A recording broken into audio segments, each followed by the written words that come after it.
Hi friends, mini vlog 368 வியாழக்கிழமை மணிக்கு எடுத்த வீடியோ. காலையிலே பசங்களுக்கான லஞ்ச் வேலை தான் ரெடி ஆகிட்டுருக்கு.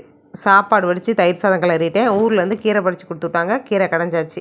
காலையிலேயே கீரை சாப்பாடெல்லாம் சாப்பிட்டதுனால மதியம் லஞ்சுக்கு கீரையே வேணான்னு சொல்லிட்டாங்க. தயிர் சாதம் மட்டும் பேக் பண்ணிவிட்டு புட்டு வேக வச்சு கொடுத்தாச்சு. நாட்டு சக்கரை ஒயிட் சக்கரை கலந்து கொடுத்தாச்சு.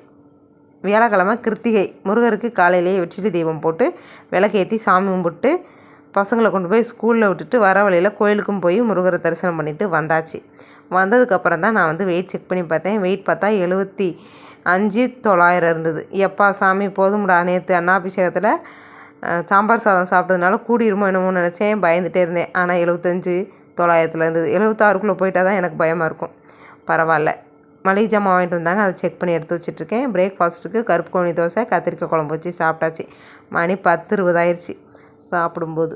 சாப்பிட்டு முடிச்சுட்டு எல்லா வேலையும் முடிச்சுட்டு கிளம்பிட்டேன் எம்ப்ராய்டிங் கிளாஸுக்கு. போகும்போதே மீதி மாவை புட்டு இந்த மாதிரி வேக வச்சு போயிட்டேன். குழாயில் வச்சு வேக வைக்கிறதுக்கு பொறுமை பத்தலை, நேரமும் பத்தலை. இட்லி சட்டியில் வச்சு அவிச்சிட்டு போயாச்சு. வந்ததுக்கப்புறம் மாவு அரைக்கணும். பச்சை பயிறு ஊற வச்சுருக்கேன், இட்லிக்கும் அரைச்சி வச்சுருக்கேன். லஞ்சு சாமரிசி சாப்பாடு கீரை வச்சு சாப்பிட்டு மாவு அரைச்சி எடுத்து வச்சுட்டேன். புட்டு கொஞ்சமாக எடுத்து வச்சு சாப்பிட்டாச்சு. ஈவினிங் டைம் நல்லா மழை பெஞ்சுது. நைட் டின்னருக்கு எல்லாத்துக்கும் தோசை தேங்காய் சட்னி வச்சு கொடுத்துட்டேன். இப்படி தான் நேற்று போச்சு எனக்கு பச்சை பயிறு தோசை. பாய், தேங்க்ஸ் ஃபார் வாட்சிங். சப்ஸ்கிரைப் பண்ணி சப்போர்ட் பண்ணுங்கள். நன்றி.